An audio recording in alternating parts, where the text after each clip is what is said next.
এদিকে তাকাই দিছি আমার তো লাইভ আছে তো এই কাট কাট ভারত যদি হিরিং বেরিং করে আমরা ভারতকে লাথি মেরে খন্ড বিখন্ড করে 760 খায় ভাগ। ভারতকে লাথি মেরে 7 সিস্টার দখল করবি? দেখ ভাই, তোদের সিস্টারকে যেন ভাগ করে নিস না। গরুর পাও 4টা, কিন্তু তার সন্তানদের পাও 2টা হয় কিভাবে? ও দাদা বাবুরা একটু জবাব। বলছি দাদা, ছাগলের যেমন দাঁড়িয়ে আছে আপনারও তেমন দাঁড়িয়ে আছে। তাহলে ছাগলের যখন 4টে পা, তোমার তাহলে 2টো পা কেন দাদা?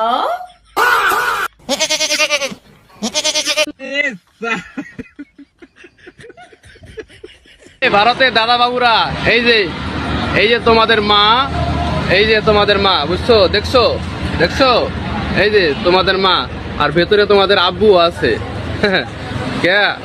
কেসা হো, আপনাদের মাকে দেখিয়ে দিলাম। চোরের বাচ্চা। আমরা শুভেন্দু অধিকারী থেকে শুরু করে বিজেপিকে হটিয়ে আমরা ভারত দখল করবো। আপনারা আমাদেরকে সহায়তা করেন ভাই, আপনাদেরকে বাংলাদেশে যেহেতু বলছে আমরা আপনাদেরকে ঘিনৌনি হরকত আজকে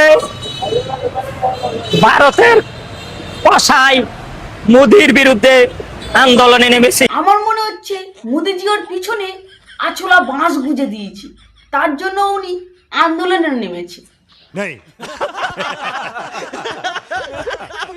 ভারতে ছাত্রকে পুলিশ মারছে, ছাত্ররা পিটাই দিছে, মোদিরে ল্যাংডা করে পিটাইবো সামনে। আপনি বুঝেন? পলাইবো, আমেরিকায় পলাইবো, নাহলে চায়নায়।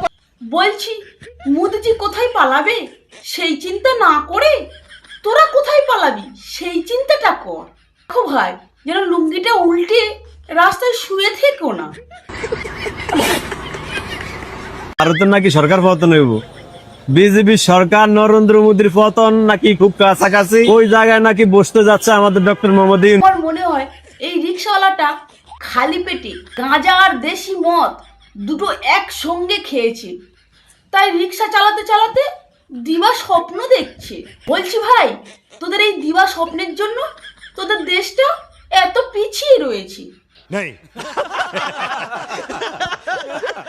দুষ হাসিনারও না, দুষ মুদিরও না, দুষ হচ্ছে সব জুলাইয়ের। এই জুলাই আসলেই হচ্ছে শুধু পতন ঘটে, পতন। কত কিছুর পতন দেখে ফেললাম এই জুলাইয়ে। আচ্ছা যাই হোক, তো এই জুলাই আপাকে পালাইতে হয়েছিল, আবার এই জুলাইয়ে এখন মোদিকে ধরেছে। কিন্তু মোদি কোথায় পালাবে, আমি ওই চিন্তাটা করতেছি। বাংলাদেশে চলে আসবে নাকি আপাকে নিয়ে মোদি? আপনারা কি বলেন? তোদের মতো আমাদের দেশ বাঙ্গুদের দেশ নয়। আমাদের দেশের প্রধানমন্ত্রী অনেক স্ট্রং এবং শক্তিশালী। যে কোনো পরিস্থিতি আসুক না কেন উনি ঠান্ডা মাথায় সেটা সমাধান করতে পারে। আর উনি যদি যেতে চায়ও ভাই, আমরা ওনাকে যেতে দেব না। বুঝলে বাঙ্গু সোনামণিরা? ভারতের মোদির অপসারণ হবে অতি শীঘ্রই। আমরা বাংলাদেশ ভারতের মোদির বিরুদ্ধে জনতার মঞ্চ আছি।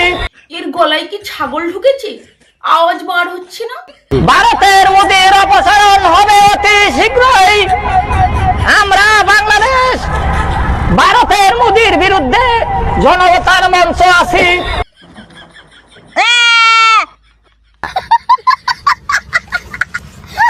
আমি প্রেসিডেন্ট হলে সর্বপ্রথম 15 বছর মেয়েদের, নারীদেরকে 15 বছরের বিয়ের মনে হচ্ছে এই বুড়ো চাচার কচি কচি মেয়ে খাওয়ার খুব শখ।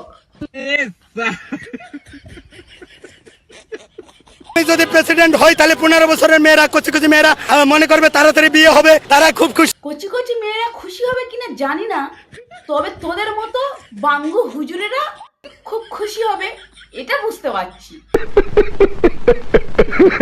এই বাঙ্গু প্রেসিডেন্ট হবে, তা বলছি একটু ইংলিশ বলো তো দেখি। খান MS Siddiq or by Viral Siddiq, I am a candidate president of Bangladesh and I am educated person and I am popular person and I am great person, so you must pray for me to Allah, my great Allah. Allah if become me President of Bangladesh, then I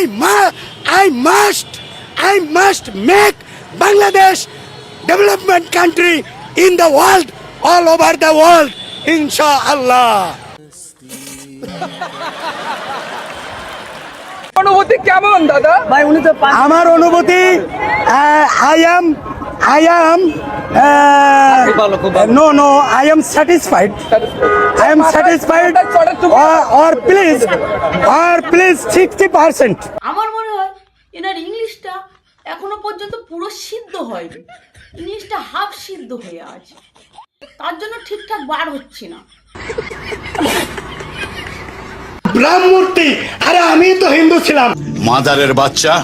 এই সাংবাদিক ভাইরা আপনারা জানাই দেন, আমি হিন্দু ছিলাম সারা জীবন, হিন্দুদের ধর্ম টর্ম সবই বহুত নায়ক নায়িকা নিয়ে আমার ভাই শুটিং করে, এটা কিন্তু পাপ করে না তেমন বড়, এটা হলো শুটিং মুটিং, এটা বাস্তবে না। এটা কইয়া যারা কাজ করে বিদেশে আর বাংলা পরিশ্রম করে একটু হিরো আলমকে ভাইরাল সিদ্দিককে দেখে একটু ক্লান্তি দূর হয়ে যায়।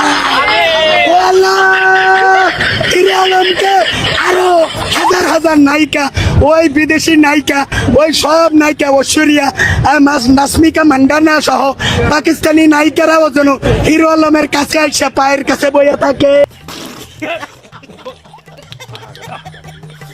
আচ্ছা, তোমরা কি কেউ পাগল দেখেছো? নাও দেখে নাও, পাগল। আসসালামু আলাইকুম। এদিকে তাকাও দিদি। আমার তো লাইভ আছে তো। এই কাট। আসসালামু আলাইকুম। এদিকে তাকাও দিদি। আমার তো লাইভ আছে তো। এই কাট। বলছি, বিনোদন পাওয়ার জন্য বাংলাদেশ সেরা। বাংলাদেশের আগে কেউ বিনোদন দিতেই পারবে না। কাট 10 মিনিট বক্তব্য। লাইভে যাইতে হবে না আমার। লাইভে পরে আপনার লাইভে এটা ভাইরাল হয়, বালা আপনার লাইভ দিতে আমার কি লাইভে যাইতে হবে না আমার। লাইভে পরে আপনার লাইভে এটা ভাইরাল হয়, বালা আপনার লাইভ দিতে আমার দরকার। চুপ থাকেন। আর কি বলবা কি আরে লয়া করে মান দিতা চাই, মান বুঝেন না, ফোন পকেটে তো নেটা। এটা কোনো ইয়া হলো, আপনি কাজ করেন। আপনি এই তুই এটা লাইভ করতো। লাইভ করো। এই তোরটা তো, এটা তো সিদ্দিক ভাই ডালো। দাঁড়ান, ঘুরাই দেই।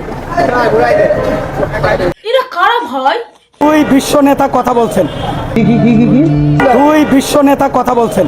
এরা দুজন নাকি বিশ্ব নেতা। তার বক্তব্যে কিছু ভুল ত্রুটি থাকতে পারে, কেউ মনে কিছু নিবেন না, সংশোধন করে দিবেন। আচ্ছা ঠিক আছে, ভুল সংশোধন করে নিলাম, এবারে শুরু করো। আমরা তো আসলে অত বড় কোনো নেতা না, আমাদের ভুল হওয়াটা স্বাভাবিক। এটা কি বলছেন আপনি? আপনি বড় নেতা নন? আগামী দিন আপনি তো বাংলাদেশের সংসদে যাবেন, প্রেসিডেন্ট হবেন, আর আপনি বলছেন আপনি বড় নেতা নন?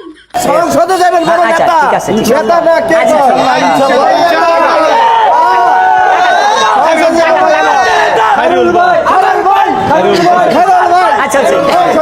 এখন আপনাদের মাঝে এই লাইভটা করতো। আমি ভাবছি এই পাগলগুলো কোথা থেকে আসে। আমরা আছি আপনাদের গবেষণা করতে। তা বলছি, কিসের গবেষণা করবে? আপনারা জনগণ কি চান? এরা নাকি জনগণের কথা বুঝতে এসেছে। 55 বছরে যা হয়নি তাই করবে বলে এসেছি। একটা দাঁত, দুইটা, 4টা দাঁত আমারই নাই। কি দেশে বাস করি? আমি একটা রাষ্ট্রপতি পদপ্রার্থী, আমারই চিকিৎসা নাই, আমার বাংলার জনগণের কি চিকিৎসা হইব? হ্যাঁ, দাঁত নেই? আগামী দিনে বাংলাদেশের রাষ্ট্রপতি পদ প্রার্থীর 4টে দাঁত নেই। কোন লোক চিকিৎসা পাইছে বাংলাদেশে? 10 টাকার টিকেট, 10 টাকার টিকেট জিয়া দেহ কয় লাখ টাকা লাগে, 10,000 20,000। এই দেখেন, একটা দাঁত, দুইটা, 4টা দাঁত আমারই নাই, চিকিৎসা করতেছেন। এক জায়গায় গেছি, 300 টাকা দিছি, 3টা দাঁত একটু পুটিন লাগে, সেইটা গলার ভিতরে গিয়া জলে, পুটিন আবার উঠে ফেলাইছে। কি দেশে বাস করি? আমি একটা রাষ্ট্রপতি পদপ্রার্থী, আমারই চিকিৎসা নাই, আমার বাংলার জনগণের কি চিকিৎসা? আমি তো কনফিউজ, ইনি নিজের চিকিৎসার জন্য আন্দোলন করতে এসেছে নাকি জনগণের? ভিডিওটি এতক্ষণ দেখার জন্য তোমাদেরকে অনেক অনেক ধন্যবাদ। ভিডিওটি কেমন হয়েছে জানিও, ভালো লাগলে একটা লাইক, একটা সাবস্ক্রাইব করে দিও। টাটা।